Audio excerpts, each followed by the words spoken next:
Well, to give us a better understanding of how the world gets into these crazy places, I've invited my guest for this hour, Philip G. Zimbardo, Professor Zimbardo, onto the show to talk to us about how people turn evil. And what I think you'll find fascinating in this hour interview with Dr. Zimbardo is that they don't turn evil because they were born that way, that it's actually a conditioning process that is almost like hardwired into the human psychology. And all it takes is for the right set of circumstances to bring that out in really anybody. Well, Philip G. Zimbardo, he's an internationally recognized scholar, he's an educator, he's a researcher, and a media personality. He's won numerous awards and honors in each of these domains. He's been a university professor at Stanford University since 1968. He also has taught at Yale, NYU, and Columbia. He is perhaps best noted for giving psychology away to the public through his popular PBS TV series called Discovering Psychology.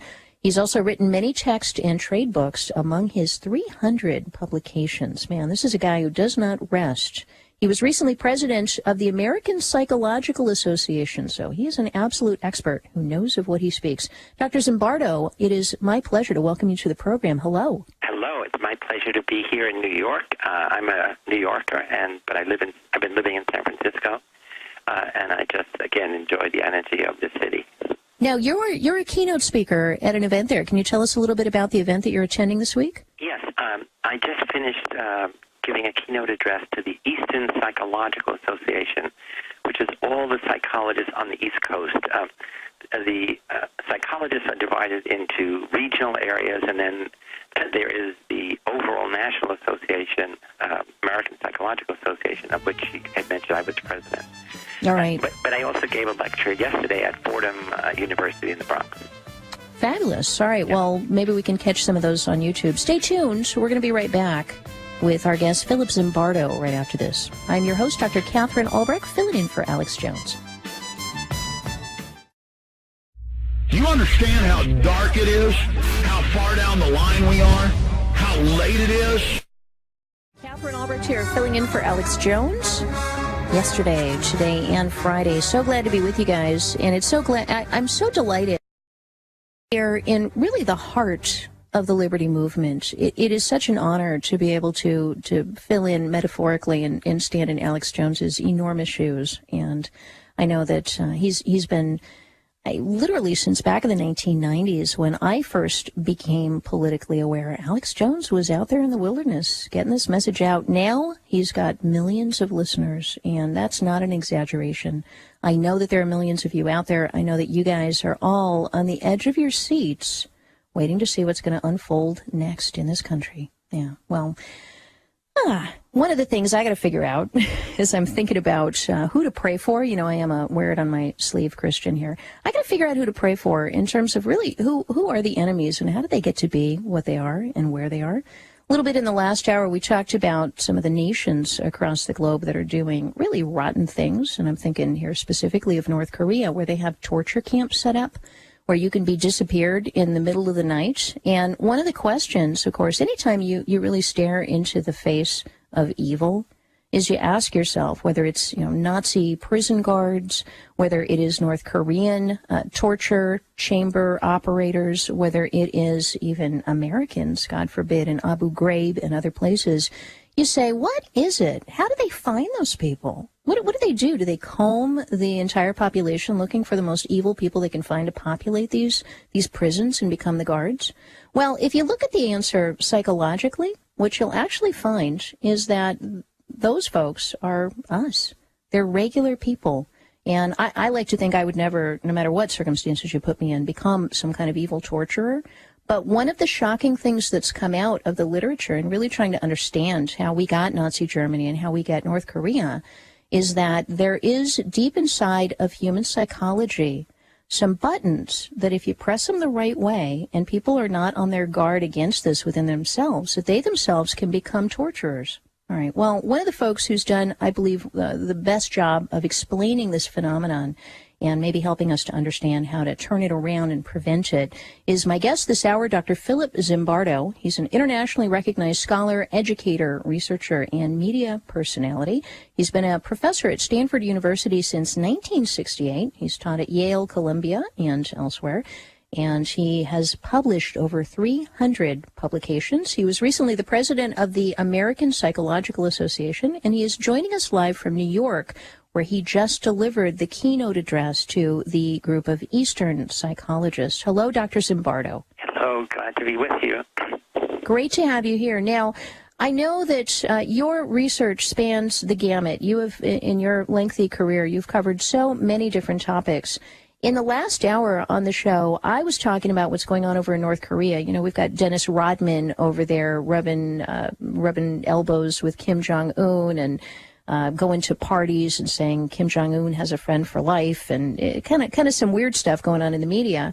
But when we think about North Korea, which, by the way, also just today announced that they're going to reverse the ceasefire, the 1953 ceasefire against South Korea, you got to say, well, hang on a second, that's a brutal regime. They've got people in prison camps there that are tortured regularly up in North Korea.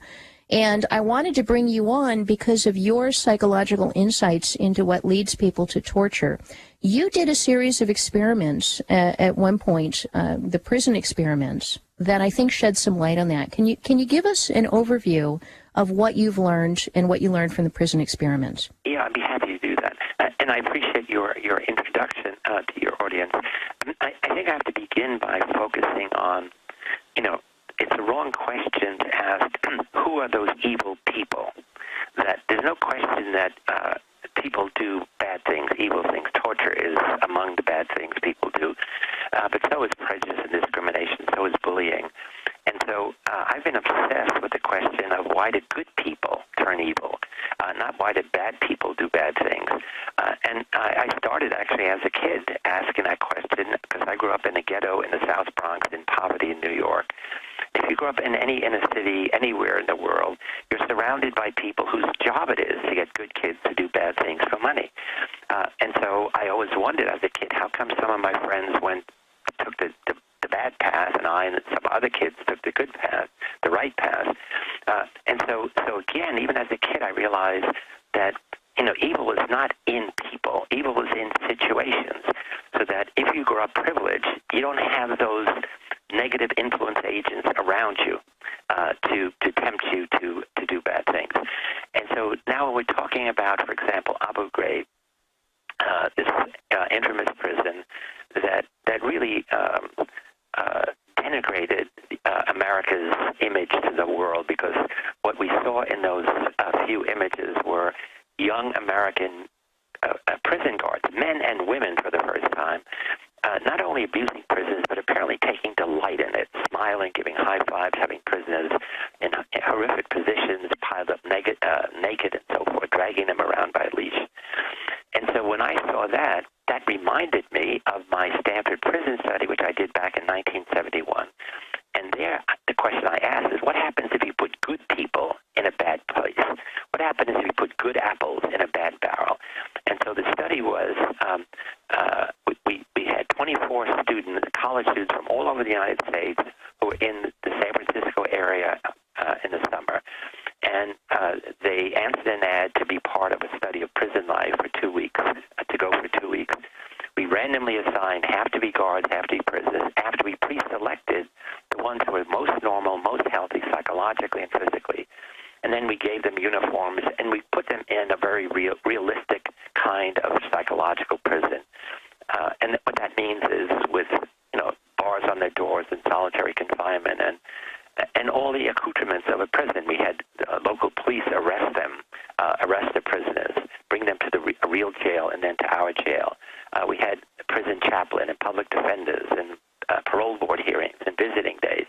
So essentially, I created a very realistic simulation. And the idea was to observe what happens when a good kid happens to be put in the role of guard and another good kid happens to be put in the role of prisoner. And to make a long experiment. And the prisoners, of course, lived there 24/7. The guards worked 8-hour shifts. What happened is within 2 days, the first normal, healthy college student prisoner had an emotional breakdown. And each day thereafter, another prisoner had a breakdown in the same way. How could that be? Well, they were responding to the sadistic, brutal behavior of their guards. And essentially what happened was the boys in the role of guards began meant to do what guards do, is to use power to dominate, to treat the prisoners as if they were their puppets. In fact, that's the phrase one of the guards used. We're like puppeteers, and they are our puppets. Because any prison setting is about one thing. It's about power. So that if you are in the guard role, you have to constantly demonstrate you have power over the prisoners, which means you have to impress upon them that they have none. And any attempt by prisoners to have more power is treated with punishment, with abuse. And the prisoner guard metaphor is a metaphor of life. It's not just prison. You see this in some marital relationships. You see this in some, teacher-student relationships, etc. And so I had to end the study after 6 days. We couldn't go the full 2 weeks because it was out of control. Yeah, and when you talk about out of control, I know that the prisoners themselves were responding by having breakdowns. What were the prison guards doing? The prison guards were enjoying. Their power. See, again, most people have a minimal amount of power. I mean, if you're rich, you have some monetary power. If you're big, you have power over little kids, littler people. The guards are really acting like big bullies. For the first time, they were enjoying the exercise of power. And really, that is at the core of what you mean by evil. Evil is the exercise and abuse of power to intentionally harm other people in various ways. Now, the key message for your audience is that what my study showed, and what an earlier study by Stanley Milgram, who was my high school classmate in the Bronx, he did a famous study where he had men, not college students, men 20 to 50 years old, think that they were being a teacher, teaching their student a lesson by punishing the student whenever he made a mistake. And 2/3 of those ordinary young men delivered up to 450 volts of what they thought was almost lethal shock. Of course, the person who was pretending to be the learner, the student, was not actually getting the shock, but the person delivering it thought he was. So again, the Milgram study and the Zimbardo Stanford Prison study together say what we have to be aware of is how much our individual behavior is under the influence of situational forces. In the Milgram study, it was an authority, a guy in a lab coat saying, you must go on. It was putting people in a role. You're a teacher, you're a student. In my study, it was you're in the role of prisoner or guard. You're in a setting which encourages guards to dominate prisoners. And in my study, we had uniforms. Guards had elaborate military uniforms. Prisoners had, demeaning uniforms.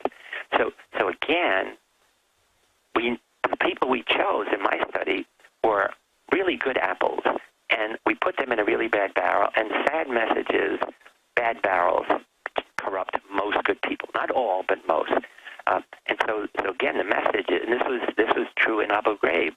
In Abu Ghraib, just to bring some of your audience up to date, in 2004, we were shocked. The whole world, especially Americans, were shocked to see our military police abusing Iraqi prisoners in horrific ways. And everybody said, who are these bad apples? The Bush administration hold that thought. We're coming out to a break. When we come back, I want to talk about Abu Ghraib with my guest, Philip Zimbardo. Alex Jones here with a message that could revolutionize health in this country. Going back about a year and a half ago, I began to learn about the incredible health effects of longevity products. Aaron Dykes lost 92 pounds. We're going to show you some before and afters.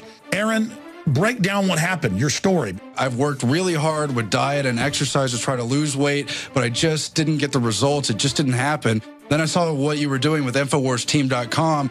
I wasn't even trying to lose weight, but I got it because I wanted to feel better energy. I wanted that nutrition. Didn't even understand how that could kickstart my own weight loss goals, but the products did that for me. I found myself suddenly losing weight, more energetic, wanting to exercise, wanting to eat the right foods. And they don't even advertise it as weight loss. I want to challenge our radio listeners to go to InfoWarsTeam.com, sign up as a distributor, and get wholesale pricing discounts at InfoWarsTeam.com. Katherine Albrecht here, speaking about torture Yeah, Philip Zimbardo is my guest this hour. I don't know if you want to call it torture, but maybe just the dark side of humanity. We know that, is it Lord Acton who has the quote, power corrupts and absolute power corrupts absolutely? Dr. Zimbardo, is that, would you concur with that? Do you think that it really is just the power itself that is the corrupting force in human beings? Yeah, it's one of the corrupting forces. I guess I would back up a little bit and say, you know, one of the amazing things that we have discovered, we as psychologists, biologists, is this brain that we have that gives rise to our mind that really gives us infinite capacity to do anything that is imaginable. So in a sense, all of us have the potential to be kind or cruel, caring or indifferent, destructive or creative. And it really, that same mind pushes some people to become villains, perpetrators of evil, and others to do really heroic things, which is my new mission in life. So that the important thing is not to think I'm not that kind of person when you hear about something terrible happening. Rather ask the question, how could that person have done that? What do I have to know both about the person, but also about the situation that that person was operating and living in at that time? So, for example, most kids who've been involved in high school shooting or college shooting, one of the things that we have discovered is in almost every case, they were socially excluded. They were rejected by their peers. They were social isolates. They went around Virginia Tech or they went around their school with no friends, feeling lonely and isolated. And so that is now a basic condition which can give rise to that kind of extreme behavior. It also gives rise to less extreme behavior like shyness and simply feeling shunned. But what it means is, what about all those people in all those schools who never took the time to make friends, to reach out, to be an ally, to say, hey, sit down next to me, how you doing, how you feeling? You know, so again, I'm just trying to get away from the simplistic view of evil, bad deeds are in bad people. Because, see, that's the dominant view. And then what do? You identify them, you imprison them, you torture them, you execute them, and the problem continues because we have evil situations and we have evil systems. Well, and this idea that we have evil systems, I think it's there is a tendency to say, oh, look at that person over there. They're a psychopath, or they were just born wrong, or they were wired wrong. Is it the case that some people truly are wired without human empathy, and then other people can be socially maneuvered into not having empathy? Yeah, yes, of course. I mean, that what we know, actually, mostly through psychiatry, is about 1% of every population in the world are people who grow up with really a brain defect. We call it being a psychopath. That is, they grow up without the ability to feel empathy for other people, without the ability to feel suffering. These are people as kids, can torture animals and take delight in it and not feel any guilt or shame.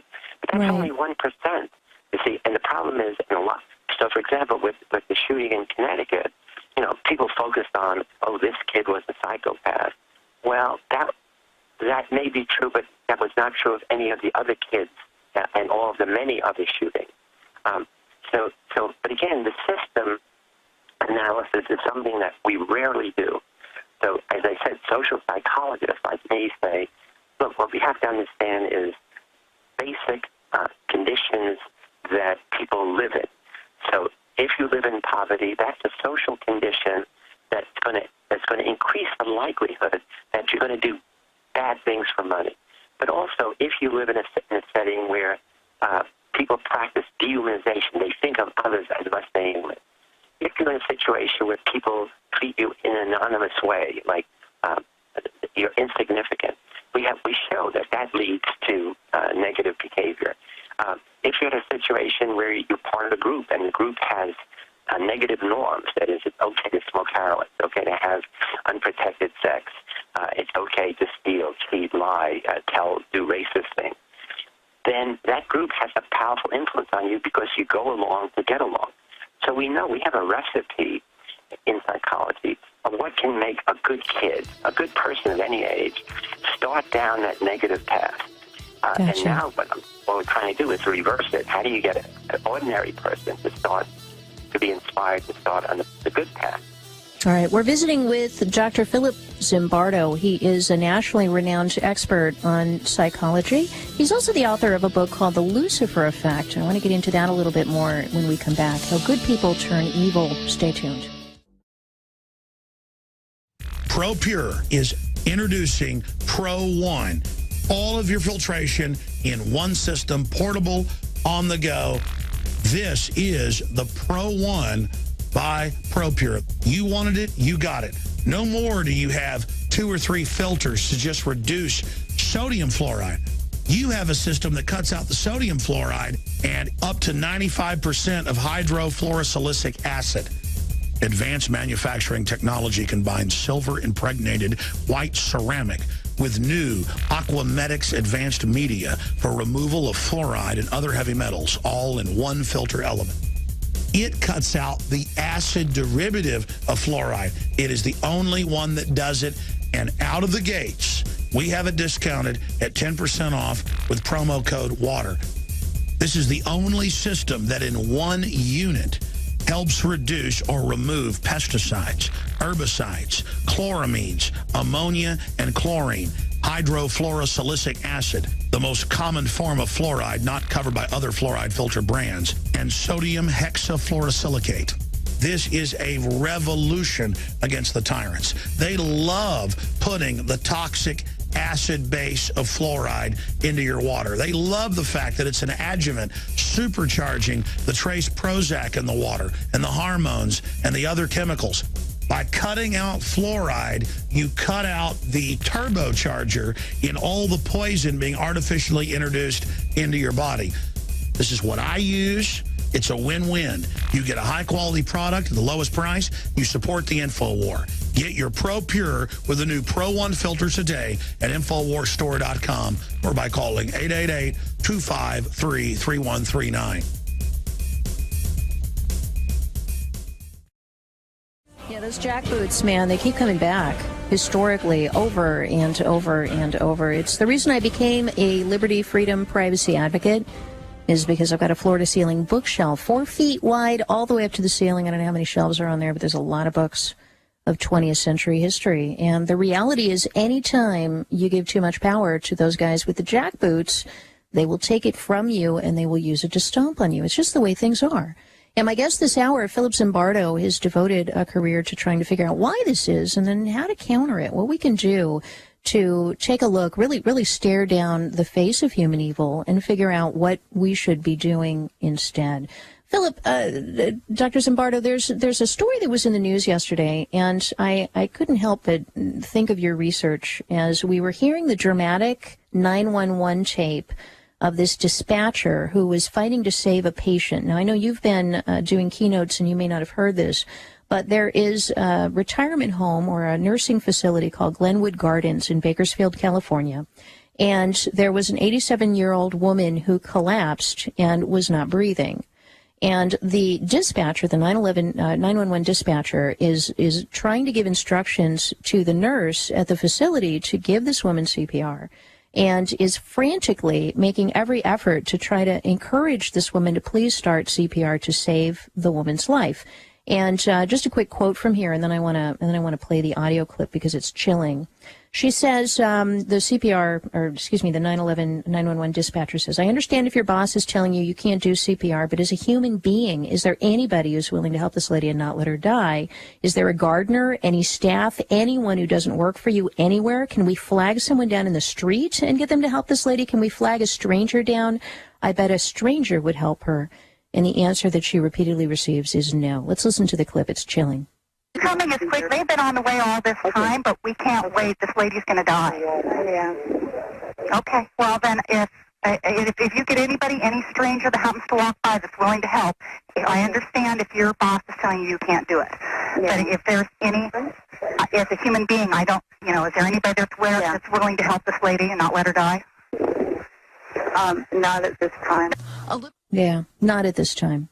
All right. Dr. Zimbardo, This coldness, I think, has really shocked the nation as we've been hearing this 911 call, that anyone would put the bureaucratic rules of just their local facility, which I guess told the nurses that they're not allowed to perform CPR, that anybody would be able to coldly stand by and let a fellow human being die with that degree of just dispassionate, lack of emotion, lack of compassion, lack of anything. Is this one of these psychopaths, this nurse? Is she one of the 1% that was just born wrong, or what's going on in this call? No, it's not a goal. I mean, again, it's really important not to focus the blame on the nurse. She is simply part of a system that says, here's what we don't want to do because we could get sued. And suppose you start the CPR and you don't do it right and the person will die. So first of all, in any home for the aged, everybody should know how to do CPR. That should be a requirement by every state. So we have to change the laws so that not only is it permissible, but they have to know how to do it. This is reminiscent of what happened last year, if you remember. In China, a little girl, a toddler, is walking along a street, and a car runs over her, and there is a surveillance camera that shows in 10 minutes, maybe 18 people passed by within 1 foot of that girl, and no one stops to pick her up, and she dies the next day. And this was a moral crisis in China, just as this one should be now in America. And the reaction was, most people said, I wouldn't help either. Not that I didn't care, but people might have thought I did it, or maybe if I moved her, it would make it worse. So this is what you call the need for a good Samaritan law. That is, if you, with good intention, try to help somebody in an emergency situation, you cannot be held liable for any negative consequences. In America, I think only 22 states have such a law. And so here's self-interest to say, I don't want to lose my job if I go against the rules. The rules are don't do it.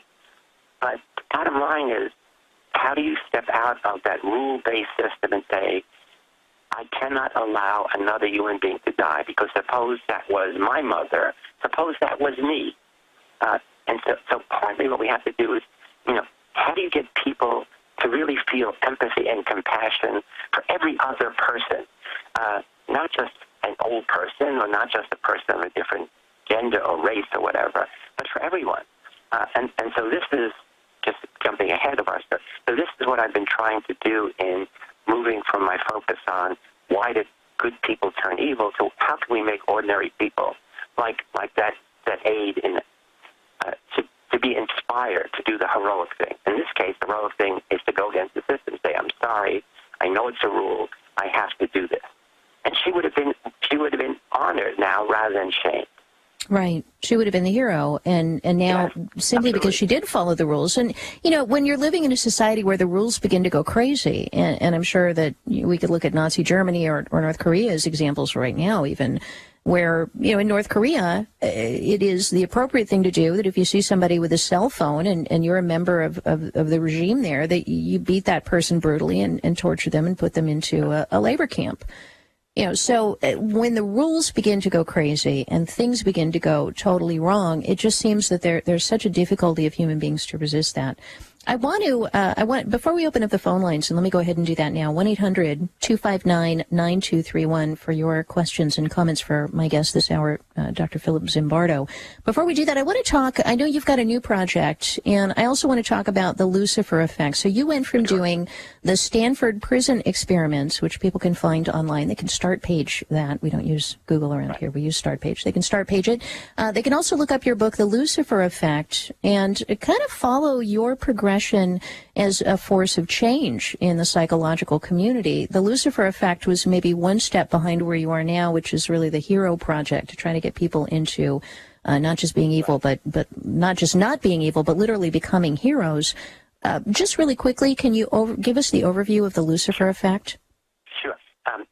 So I had mentioned earlier that I did this dramatic study called the Stanford Prison Study to demonstrate, it was a very vivid demonstration of the ease with which good people, good intelligent college students, could be seduced to do bad things if they were put in the role of a guard who had power, in a situation where they could use that power.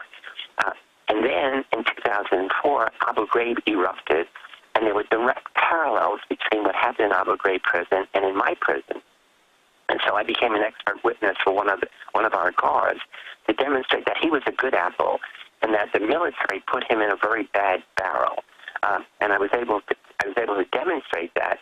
And in my book, The Lucifer Effect, I not only present the Stanford Prison Study in almost moment by moment, hour by hour, but then I take the reader to Abu Ghraib. And I think I know more about Abu Ghraib than almost anyone. I was immersed in it for several years. But really to understand, how could this happen? How could good American men and women do these terrible things? And the point is, every guard on the night shift did terrible things. No guard on the day shift did. So that's a situational difference. And then it's a simple answer. The military intelligence told only the guards on the night shift, break the prisoners. Do whatever you have to do so when we interrogate them, they'll spill the beans. And in 3 months, no senior officer ever went down to the dungeon at night. In the day shift, they didn't tell them that, and it was always surveillance. So that's the reason. It was not that they put the bad guards on the night shift and the good guards on the day shift. That's what we call a situational variable. And so now in Abu Ghraib, for example, they don't do that. They have procedures. They have oversight. They have situational procedures that will prevent such abuses. And so the Lucifer Effect book summarizes that. And then in the last chapter, I say, how do you resist? I mean, these are powerful forces. And the point is that in almost all situations, it's the majority who conform, comply, obey. But curiously, there's always a small percent who resist, 10% or more. And then I focus on, maybe we can think of them as heroes. But what does it mean to be a hero? The curious thing is there's almost no research on heroism. It's not in any psychology text. It's not in the positive psychology movement. It's really, so now I want to, they're starting to do research on terrorism, trying to get funding to sponsor students everywhere to do research on heroism. But in addition, what I've done is created a project in San Francisco that we hope we can scale up nationally, internationally, called the Heroic Imagination Project, or HIP. Our website is www.heroicimagination.org. And essentially, it's to teach young people how to be wise and effective heroes. And the way we're going to teach them is first to teach them the basic street smarts that I learned in the Bronx, South Bronx, of, what are the forces of evil, and how do you identify them? How do you learn to resist? And how do you learn to oppose? And then how do we inspire you to the bright side, to teach you how to be a wise and effective hero, how to focus on the other, how to make other people feel special, how to be a positive deviant. Heroes are always deviant because you look around, other people are doing nothing. And so how do you practice so that when the opportunity arises, you're not going to give in to the group and do nothing. You're going to do the right thing when people are doing nothing. The other thing I should mention is that there are two kinds of evil. There's the evil of action, where you do a bad thing. And the broader evil that we all are part of is the evil of inaction. So a bully practices evil of action. But all the rest of us who have known about bullies in junior high and high school and now in business world who've done nothing, we are guilty of the evil of inaction. By our inaction, we allow that evil to be continued. Now, I'm on your website, heroicimagination.org. You've got just a wealth of resources here. There's a video library, stories of heroism. You've got information about the bystander effect, conformity, obedience to unjust authority, which I think comes right into this 911 call. It's all there, and I would encourage people to check out heroicimagination.org. Is there a book that goes with this? No, I'm collecting. I'm a research-oriented psychologist, as you know. In fact, I now have 400 publications, not just 300 that you mentioned earlier. I work a lot. So there will be a book, but I need more substance. I need more research rather than platitudes. But I hope our readers will go on, your listeners will go online and look. We desperately need donations. We desperately need sponsors in order to move our program out of San Francisco into the rest of the country, because the message is really for all youth development. It's for 4-H team. It's for Boy Scouts, Girl Scouts, summer camps, because everything we do is based on fundamental social science research, and we evaluate before we put a program out. We say, does it work? pre-post measures? Do we change information? Do we change attitudes? Do we change values? Not only of the kids, but the teachers and their parents. So it's really a unique program that I'm desperate to, give away to the world. Well, and I want to jump in and encourage people that if you're not tithing 10% of your income for liberty, you've got to bear in mind that you're tithing between 20 and 60% of your income for tyranny in the form of your taxes. So every dollar that comes into my hands, even if it's someone purchasing a product that I'm selling, or if I'm at an event signing a book, I take 10% before I even deduct the expense of the item, and I set it aside. And my husband and I have a tithing account. We have an envelope that we keep with cash in it. We also just started a bank account where literally 10% of every single penny that comes into our hands goes into there, and it is available for causes like yours. So expect to be receiving a donation from us, Dr. Zimbardo. We will. Yeah, I really want to support what you're doing because, so much of our money is going, I know because I've been in the halls of power and seen the lobbyists there. The corporations certainly get that. They lobby for their interests and they further their cause with money, and they set aside a certain percentage of all their income to make sure that their interests are represented in Congress and in state capitals. And we need to be doing the same across the board, really fighting for liberty and goodness. And I think that this is just a brilliant place to do that. So to all the listeners, I would just put out a challenge to you to begin to set aside 10% of your income. You can dedicate it to a church, to missions. You can dedicate it to liberty actions, secular efforts, whatever it is that's bringing goodness into the world. We've got to fund it. Otherwise, it doesn't stand a chance against the forces of evil, which have a lot of money, ill-gotten gains they spend in that way. All right, let me go to the phone lines and take your questions and calls for my guest, Dr. Philip Zimbardo. Let us go ahead to Emily, who is calling in from Tennessee. Hello, Emily. You're on with Philip Zimbardo. Go ahead. Hello. I'm calling in on my mother's. She's a Prison TV member, and we have been raised according to the Word of God. And Jeremiah 2 says, the heart above all things is deceitful and desperately wicked. Who can know it? So until a person is born again, they really have no understanding about good or evil. And we are really like sheep to the slaughter, as Alex says, sheeple, to be, thrown in front of the TV set, which is, The Walking Dead and basically pornography on even basic cable TV channels. And people have, they seem to have nothing else to do. They don't want to read. They don't seem to want to know. Well, I'm totally with you, Emily, because at the beginning of this hour, when I said I hope I would never get into that situation, I truly hope that my faith and my efforts as a Christian to refine my heart and to really try to be humble and kind and purge those sorts of things in my Christian walk would go a long way towards that. Let me ask our guest here, Dr. Zimbardo, does faith and religion play a role in helping people to resist these kinds of societal forces? It really should. I mean, essentially, virtually all religions are repositories of morality. Morality is all about teaching people right from wrong and teaching people to do the good thing and to avoid the bad thing, to resist temptation. The problem is, more and more, religion has less of an impact on our secular life. That people go to church, and while they're in church, they say prayers, they get communion, whatever, and then they go back and are in a different world zone. So the big question is, how do you carry that goodness in your heart, that kindness, that compassion, every day toward everyone? So if you're religious, if you're Catholic, if you're Christian, you carry the message of Jesus that, the least among you is my child, my son, my daughter. And so that's what we're really trying to promote, not in a religious way with the whole organization project, is every day make someone feel special. Every day this week, start out by giving someone a compliment. Make eye contact, shake their hand, know their name, give a compliment. I tell kids, when was the last time you complimented a teacher? Almost never.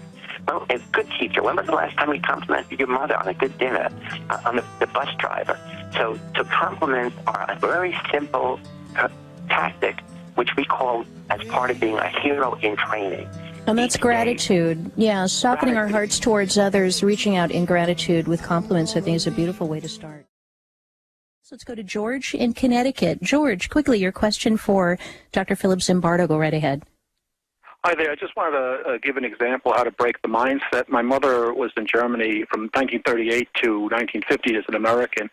As a result of that, she got involved with the Germans that were too afraid to break the mindset of the conditioning that the Nazis created, but she got them to basically help smuggle Jews out of Germany. And then after the war, she knew Eisenhower because she was part of the military and occupation government, and he was trying to starve children or starve the whole country because he hated Germans so badly. And she broke the mindset of many military people and got the help of Patton to basically help feed orphanages and stuff like that. And military people are so conditioned to follow orders, even if they're just against every instinct of human being. So she did it in both cases. So it's possible to break this mindset. It sounds like your mother's one of the heroes, Dr. Zimbardo. Oh, absolutely. So please send me that information. My email is drzimbardo@gmail.com, because that's exactly the kind of person who's a silent hero. What she did is extraordinary on both sides. And again, it's following up with the earlier sad thing about somebody gives an order to workers in a home for the aged not to give CPR and so allow somebody to die. You're right. After the war, there was a lot of hostility against Germans, and we were, some of our leaders were willing to let them starve to death. They were not necessarily Nazis. They were people who followed orders of Nazis. Well, and we hear their stories, but we don't always hear the stories of the heroes. So, George, thank you for your call. I hope you can get in touch with Dr. Zimbardo, and we can take that story to the next level. Let's get a call in from, Zoe in Illinois. Zoe, just quickly, I think we've got about a minute left. Go ahead. I love that last call, by the way. If my question's been asked, just ignore it. But I have to ask Mr. Zimbardo, I read about this Stanford Prison Experiment back when I was in college, and it always bothered me that somebody would do an experiment like this. How can you know you didn't damage the people that were involved in the experiment permanently, or it really bothered me to think that someone would do this. It was interesting, I admit, but the psychological damage. Thank you, Zoe, of people going through that. Yeah. So it's very important to realize, and in my book I have a great extended section on it. After the study, immediately afterward, we spent a whole day what's called debriefing. I met with all the guards, all the prisoners and guards together. We followed them up 2 weeks later, a month later, and for some of them... I'm going to jump in. I know that you feature this information on your website, and unfortunately, man, that break, when it comes fast. So let me just thank you so much, Dr. Zimbardo, for being with me on the show. We will post links to all of your information on the InfoWars website. All right, heroicimagination.org. Stay tuned. Visit Infowars.com and PrisonPlanet.com. When you're on the sites, you can also tune in 24 hours a day to my daily radio broadcast. There's also a free iPhone app to listen to the syndicated radio show when and where you want. Well, he's got millions of listeners, and that's not an exaggeration. I know that there are millions of you out there. I know that you guys are all on the edge of your seats waiting to see what's going to unfold next in this country. Yeah, well... one of the things I got to figure out as I'm thinking about who to pray for, I am a wear it on my sleeve Christian here. I got to figure out who to pray for in terms of really who are the enemies and how do they get to be what they are and where they are. A little bit in the last hour, we talked about some of the nations across the globe that are doing really rotten things. And I'm thinking here specifically of North Korea, where they have torture camps set up where you can be disappeared in the middle of the night. And one of the questions, of course, anytime you really stare into the face of evil, is you ask yourself whether it's Nazi prison guards, whether it is North Korean torture chamber operators, whether it is even Americans, God forbid, in Abu Ghraib and other places.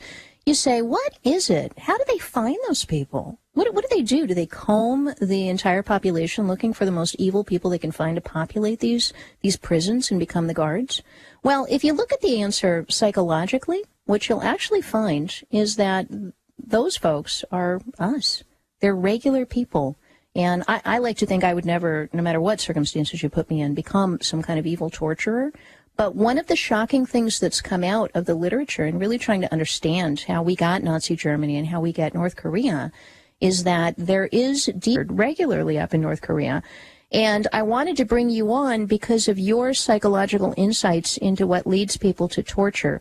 You did a series of experiments at one point, the prison experiments, that I think shed some light on that. Can you give us an overview of what you've learned and what you learned from the prison experiments? Yeah, I'd be happy to do that. And I appreciate your introduction to your audience. I think I have to begin by focusing on, it's the wrong question to ask, who are those evil people? That there's no question that people do bad things, evil things. Torture is among the bad things people do. But so is prejudice and discrimination, so is bullying. And so I've been obsessed with the question of why did good people turn evil, not why did bad people do bad things. And I started actually as a kid asking that question because I grew up in a ghetto in the South Bronx in poverty in New York. If you grow up in any inner city, anywhere in the world, you're surrounded by people whose job it is to get good kids to do bad things for money. And so I always wondered as a kid, how come some of my friends took the bad path, and I and some other kids took the good path, the right path. And so again, even as a kid, I realized that evil is not in people. Evil is in situations. So that if you grow up privileged, you don't have those negative influence agents around you to tempt you to do bad things. Deep inside of human psychology, some buttons that if you press them the right way, and people are not on their guard against this within themselves, that they themselves can become torturers. All right. Well, one of the folks who's done, I believe, the best job of explaining this phenomenon and maybe helping us to understand how to turn it around and prevent it is my guest this hour, Dr. Philip Zimbardo. He's an internationally recognized scholar, educator, researcher, and media personality. He's been a professor at Stanford University since 1968. He's taught at Yale, Columbia, and elsewhere. And he has published over 300 publications. He was recently the president of the American Psychological Association, and he is joining us live from New York, where he just delivered the keynote address to the group of Eastern psychologists. Hello, Dr. Zimbardo. Hello, glad to be with you. Great to have you here. Now, I know that your research spans the gamut. You have, in your lengthy career, you've covered so many different topics.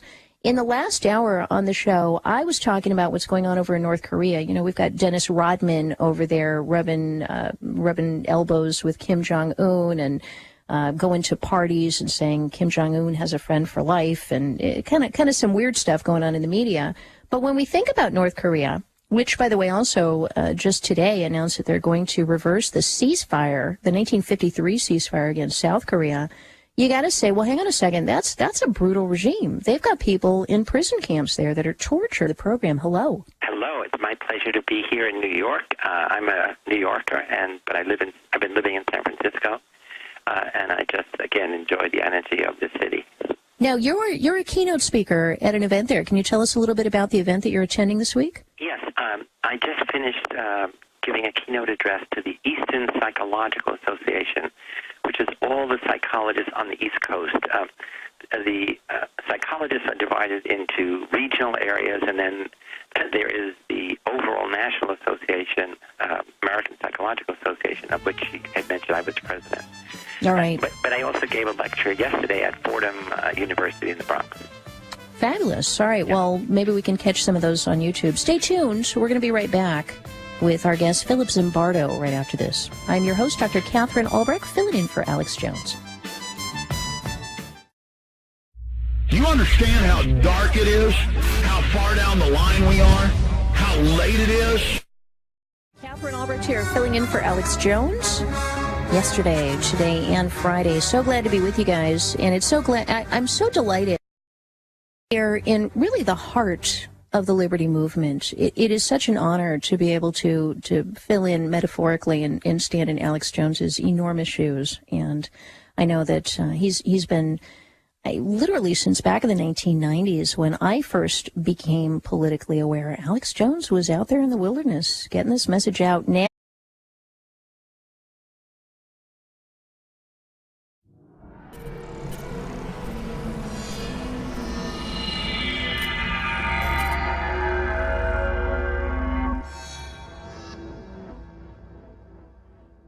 to give us a better understanding of how the world gets into these crazy places, I've invited my guest for this hour, Philip G. Zimbardo, Professor Zimbardo, onto the show to talk to us about how people turn evil. And what I think you'll find fascinating in this hour interview with Dr. Zimbardo is that they don't turn evil because they were born that way, that it's actually a conditioning process that is almost like hardwired into the human psychology. And all it takes is for the right set of circumstances to bring that out in really anybody. Well, Philip G. Zimbardo, he's an internationally recognized scholar, he's an educator, he's a researcher, and a media personality. He's won numerous awards and honors in each of these domains. He's been a university professor at Stanford University since 1968. He also has taught at Yale, NYU, and Columbia. He is perhaps best noted for giving psychology away to the public through his popular PBS TV series called Discovering Psychology. He's also written many text and trade books among his 300 publications. Man, this is a guy who does not rest. He was recently president of the American Psychological Association, so he is an absolute expert who knows of what he speaks. Dr. Zimbardo, it is my pleasure to welcome you to